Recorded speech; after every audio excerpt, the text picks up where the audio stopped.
மத்தேயு அதிகாரம் 27. விடியற்காலமான போது சகல பிரதான ஆசாரியரும் ஜனத்தின் மூப்பரும் இயேசுவை கொலை செய்யும்படி அவருக்கு விரோதமாக ஆலோசனை பண்ணி அவரை கட்டி கொண்டு போய் தேசாதிபதியாகிய பொந்தியு பிலாத்துவினிடத்தில் ஒப்பு கொடுத்தார்கள். அப்பொழுது அவரை காட்டிக் கொடுத்த யூதாஸ் அவர் மரணாக்கினைக்குள்ளாக தீர்க்கப்பட்டதைக் கண்டு மனஸ்தாபப்பட்டு அந்த 30 வெள்ளிக்காசை பிரதான ஆசாரியரிடத்திற்கும் மூப்பரிடத்திற்கும் திரும்ப கொண்டு வந்து, குற்றமில்லாத இரத்தத்தை நான் காட்டிக் கொடுத்ததினால் பாவஞ்செய்தேன் என்றான். அதற்கு அவர்கள், எங்களுக்கென்ன, அது உன் பாடு என்றார்கள். அப்பொழுது அவன் அந்த வெள்ளிக்காசை தேவாலயத்திலே எறிந்துவிட்டு புறப்பட்டு போய் நான்று கொண்டு செத்தான். பிரதான ஆசாரியர் அந்த வெள்ளிக்காசை எடுத்து, இது இரத்த கிரயமானதால் காணிக்கை பெட்டியிலே இதை போடலாகாதென்று சொல்லி ஆலோசனை பண்ணின பின்பு அந்நியரை அடக்கம் பண்ணுவதற்கு குயவனுடைய நிலத்தை அதனாலே கொண்டார்கள். இது நிமித்தம் அந்த நிலம் இந்நாள் வரைக்கும் இரத்த நிலம் எனப்படுகிறது. இஸ்ரவேல் புத்திரரால் மதிக்கப்பட்டவருக்கு கிரயமாகிய 30 வெள்ளிக்காசை அவர்கள் எடுத்து, கர்த்தர் எனக்கு கற்பித்தபடி குயவனுடைய நிலத்திற்காக அதை கொடுத்தார்கள் என்று எரேமியா தீர்க்கதரிசியால் உரைக்கப்பட்டது அப்பொழுது நிறைவேறிற்று. இயேசு தேசாதிபதிக்கு முன்பாக நின்றார். தேசாதிபதி அவரை நோக்கி, நீ யூதருடைய ராஜாவா என்று கேட்டான். அதற்கு இயேசு, நீர் சொல்லுகிறபடிதான் என்றார். பிரதான ஆசாரியரும் மூப்பரும் அவர் மேல் குற்றஞ்சாட்டுகையில் அவர் மாறுதரம் ஒன்றும் சொல்லவில்லை. அப்பொழுது பிலாத்து அவரை நோக்கி, இவர்கள் உன்மேல் எத்தனையோ குற்றங்களை சாட்டுகிறார்களே, நீ அவைகளை கேட்கவில்லையா என்றான். அவரோ ஒரு வார்த்தையும் மாறுதரமாக சொல்லவில்லை. அதனால் தேசாதிபதி மிகவும் ஆச்சரியப்பட்டான். காவல் பண்ணப்பட்டவர்களில் எவனை விடுதலையாக்க வேண்டுமென்று ஜனங்கள் கேட்டுக்கொள்வார்களோ அவனை அவர்களுக்காக விடுதலையாக்குவது பண்டிகை தோறும் தேசாதிபதிக்கு வழக்கமாயிருந்தது. அப்பொழுது காவல் பண்ணப்பட்டவர்களில் பரபாஸ் எனப்பட்ட பேர் போன ஒருவன் இருந்தான். பொறாமையினாலே அவரை ஒப்பு கொடுத்தார்கள் என்று பிலாத்து அறிந்து அவர்கள் கூடியிருக்கையில் அவர்களை நோக்கி, எவனை நான் உங்களுக்கு விடுதலையாக்க வேண்டுமென்றிருக்கிறீர்கள், பரபாசையோ கிறிஸ்து எனப்படுகிற இயேசுவையோ என்று கேட்டான். அவன் நியாயாசனத்தில் உட்கார்ந்திருக்கையில் அவனுடைய மனைவி அவனிடத்தில் ஆள் அனுப்பி, நீர் அந்த நீதிமானை ஒன்றும் செய்ய வேண்டாம், அவர் நிமித்தம் இன்றைக்கு சொப்பனத்தில் வெகு பாடுபட்டேன் என்று சொன்னாள். பரபாசை விட்டுவிட கேட்டுக்கொள்ளவும் இயேசுவை கொலை செய்விக்கவும் பிரதான ஆசாரியரும் மூப்பரும் ஜனங்களை ஏவி விட்டார்கள். தேசாதிபதி ஜனங்களை நோக்கி, இவ்விருவரில் எவனை நான் உங்களுக்கு விடுதலையாக்க வேண்டும் என்று கேட்டான். அதற்கு அவர்கள், பரபாசை என்றார்கள். பிலாத்து அவர்களை நோக்கி, அப்படியானால் கிறிஸ்து எனப்பட்ட இயேசுவை நான் என்ன செய்ய வேண்டும் என்று கேட்டான். அவனை சிலுவையில் அறைய வேண்டும் என்று எல்லாரும் சொன்னார்கள். தேசாதிபதியோ, ஏன், என்ன பொல்லாப்பு செய்தான் என்றான். அதற்கு அவர்கள், அவனை சிலுவையில் அறைய வேண்டும் என்று அதிகமாய் கூக்குரலிட்டு சொன்னார்கள். கலகம் அதிகமாகிறதே அல்லாமல் தன் பிரயத்தனத்தினாலே பிரயோஜனமில்லை என்று பிலாத்து கண்டு தண்ணீரை அள்ளி ஜனங்களுக்கு முன்பாக கைகளை கழுவி, இந்த நீதிமானுடைய இரத்தப்பழிக்கு நான் குற்றமற்றவன், நீங்களே பார்த்து கொள்ளுங்கள் என்றான். அதற்கு ஜனங்கள் எல்லாரும், இவனுடைய இரத்தப்பழி எங்கள் மேலும் எங்கள் பிள்ளைகள் மேலும் இருப்பதாக என்று சொன்னார்கள். அப்பொழுது அவன் பரபாசை அவர்களுக்கு விடுதலையாக்கி இயேசுவையோ வாரினால் அடிப்பித்து சிலுவையில் அறையும்படி ஒப்பு கொடுத்தான். அப்பொழுது தேசாதிபதியின் போர்ச்சேவகர் இயேசுவை தேசாதிபதியின் அரமனையிலே கொண்டு போய் போர்ச்சேவகரின் கூட்டம் முழுவதையும் அவரிடத்தில் கூடிவரச் செய்து அவர் வஸ்திரங்களை கழற்றி சிவப்பான மேல் அங்கியை அவருக்கு உடுத்தி முள்ளுகளால் ஒரு முடியை பின்னி அவர் சிரசின் மேல் வைத்து அவர் வலது கையில் ஒரு கோலை கொடுத்து அவர் முன்பாக முழங்கார்படியிட்டு, யூதருடைய ராஜாவே வாழ்க என்று அவரை பரியாசம் பண்ணி அவர் மேல் துப்பி அந்த கோலை எடுத்து அவரை சிரசில் அடித்தார்கள். அவரை பரியாசம் பண்ணின பின்பு அவருக்கு உடுத்தின மேலங்கியை கழற்றி அவருடைய வஸ்திரங்களை அவருக்கு உடுத்தி அவரை சிலுவையில் அறையும்படி கொண்டு போனார்கள்.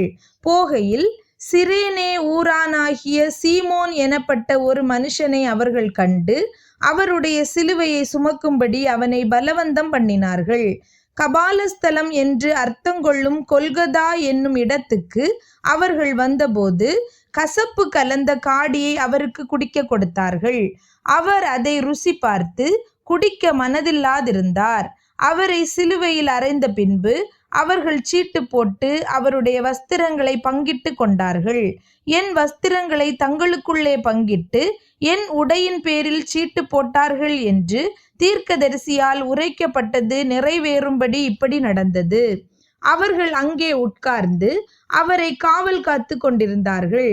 அன்றியும் அவர் அடைந்த ஆக்கினையின் முகாந்தரத்தை காண்பிக்கும் பொருட்டு இவன் யூதருடைய ராஜாவாகிய இயேசு என்று எழுதி அவர் சிரசுக்கு மேலாக வைத்தார்கள்.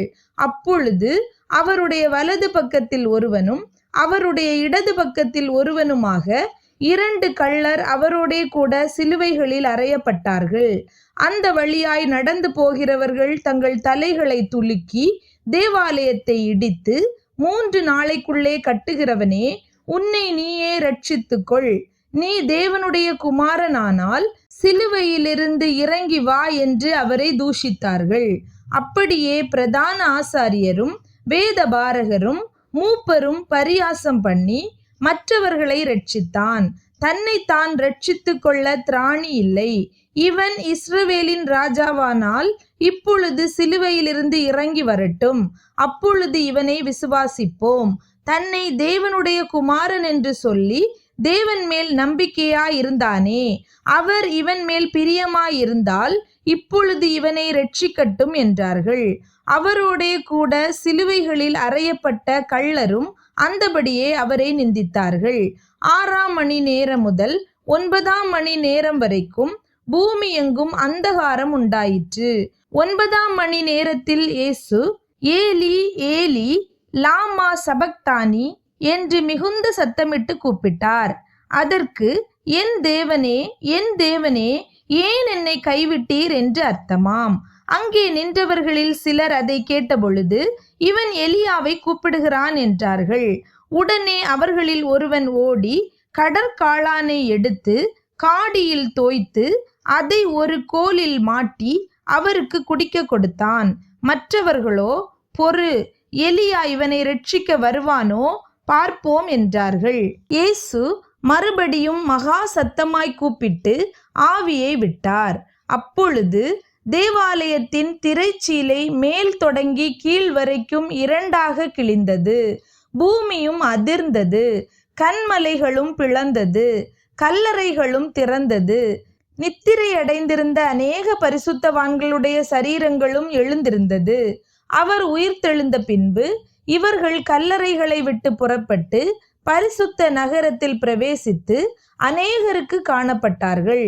100க்கு அதிபதியும் அவனோடே கூட இயேசுவை காவல் காத்திருந்தவர்களும் பூமி அதிர்ச்சியையும் சம்பவித்த காரியங்களையும் கண்டு மிகவும் பயந்து மெய்யாகவே இவர் தேவனுடைய குமாரன் என்றார்கள். மேலும் இயேசுவுக்கு ஊழியம் செய்யும்படி கலிலேயாவிலிருந்து அவரோடே வந்திருந்த அநேக ஸ்திரீகள் அங்கே தூரத்திலே நின்று பார்த்து கொண்டிருந்தார்கள். அவர்களுக்குள்ளே மகதலேனா மரியாளும் யாக்கோபுக்கும் யோசேக்கும் தாயாகிய மரியாளும் செபேதேயுவின் குமாரருடைய தாயும் இருந்தார்கள். சாயங்காலமான போது இயேசுவுக்கு சீஷனும் ஐஸ்வர்யவானுமாயிருந்த யோசேப்பு என்னும் பேர் கொண்ட அரிமத்தியா ஊரானாகிய ஒரு மனுஷன் வந்து பிலாத்துவினிடத்தில் போய் இயேசுவின் சரீரத்தை கேட்டான். அப்பொழுது சரீரத்தை கொடுக்கும்படி பிலாத்து கட்டளையிட்டான்.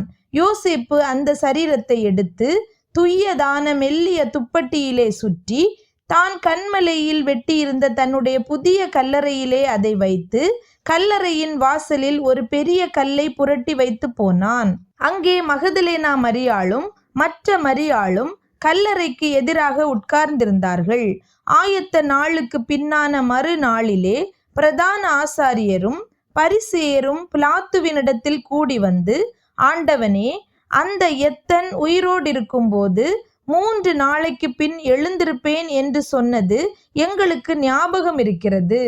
ஆகையால் அவனுடைய சீஷர்கள் ராத்திரியிலே வந்து அவனை களவாய் கொண்டு போய் மரித்தோரிலிருந்து எழுந்தான் என்று ஜனங்களுக்கு சொல்லாதபடிக்கும், முந்தின எத்தை பார்க்கிலும் பிந்தின எத்து கொடிதாகாதபடிக்கும் நீர் 3 நாள் வரைக்கும் கல்லறையை பத்திரப்படுத்தும்படி கட்டளையிட வேண்டும் என்றார்கள்.